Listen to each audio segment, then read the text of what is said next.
Coalition members, this video is to recap you on our May Coalition meeting. In the Alcohol Task Force, Richard went over price flooring with us as a different way to go about an alcohol tax.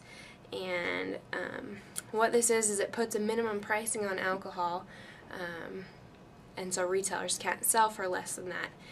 I'm going into further research and looking into this, and will report some findings back to the task force about this price floor.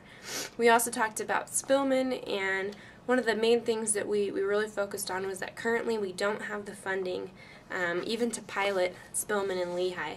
So as a task force, we decided to put that money towards the prescription task force instead, that $17,000. And if we get rollover, if we get the Drug-Free Communities grant, or with our funding next year, we'll rethink Spillman.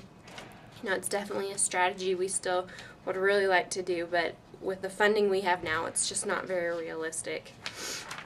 So for assignments that we took away from our task force meeting, Tim was going to still talk to the Lehigh Police Department and see what they're willing to contribute if we do go forward with Spillman in the future. I'm going to create that fact sheet on price flooring, and I will also notify all coalition members if we do hear about rollover funding. In the prescription task force, it was the physician education strategy with Health Insight was discussed, and coalition members decided that for this year they'll ask Health Insight to do the presentations and teaching, but next year Health Insight can provide trainings for local physicians to go ahead and conduct the trainings throughout the rest of Utah County. The entire coalition approved the $37,000 to go forward with Health Insight.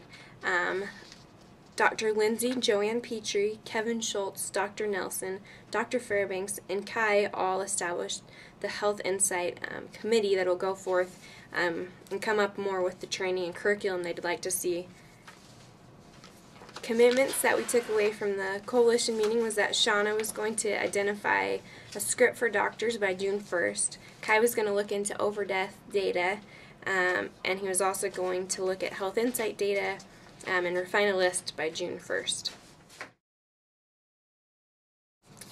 Also, we presented the results from the prescription take-back events, and they are as follows.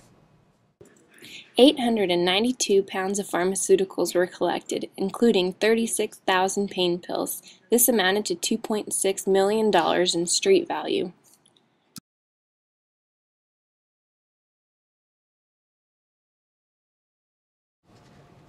Okay, also it's important that we keep track of SMART members' donated time so that if we ever apply for grants again in the future or for different purposes, we know how much time everyone is devoting to the coalition. So see the form on the following website, and if you could fill out your donated time, that would really help us out in the future. Go to our Google site and click on the Forms tab on the left-hand side. Then click on InKind Donations form, fill that out, and get it to Kai as soon as possible. Alright, another agenda item that we went over was supporting the federal legislation, HR 1191. And what this is it's legislation that will allow pharmacies to take back painkillers just right there in the pharmacy as opposed to the police department. For example endorsement letters and bill information, visit our Google site and click on the Legislation tab. From here you'll find everything you need to support the legislation. Send your endorsement letters back to Kai by May 25th.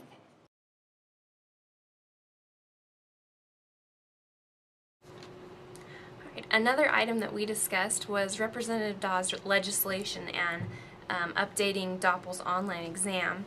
Representative Daw was going to call Mark Steiniger and ask where Doppel is in the process. We wanted to see how much of an input SMART members could have in this process. So Dr. Nelson was going to check with Representative Daw to see where we are at just in a couple days on that.